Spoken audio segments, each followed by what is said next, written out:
Now to campaign 2016, with the election just 3 weeks away, Hillary Clinton's lead over Donald Trump is widening. The latest CBS News poll has her ahead 9 points. CBS 2's Janelle Burrell here now with more. Janelle? Well, Chris, despite her poll numbers, Hillary Clinton is still struggling to be trusted by voters, while Donald Trump, he is trying to cut into her lead, continuing to hurl accusations of voter fraud.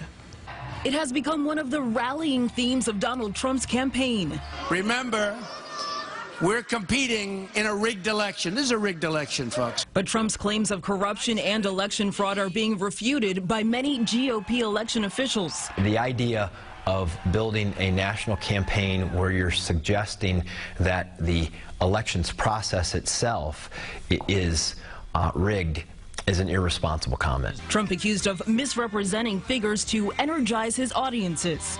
People that have died 10 years ago are still voting.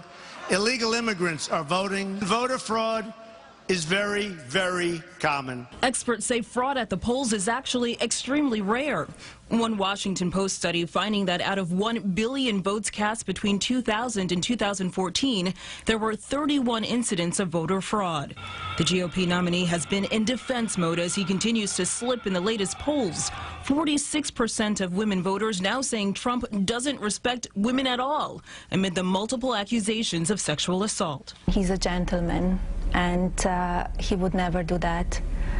That everything was organized and put together to hurt him, to hurt his candidacy. His wife Melania says the claims are part of a conspiracy against him. It's damaging and it's unfair. His opponent facing her own challenges. A CBS News poll finding that 64% of voters say Clinton says what she thinks people want to hear instead of what she believes. New documents released by the FBI reveal an interview with an agent who says that as Secretary of State, Clinton frequently and blatantly disregarded protocol. When traveling, she often refused to ride in the armored limousine with the local U.S. ambassador, preferring to ride with longtime aide Huma Abedin. A practice that, quote, frequently resulted in complaints by ambassadors who were insulted and embarrassed by this breach of protocol.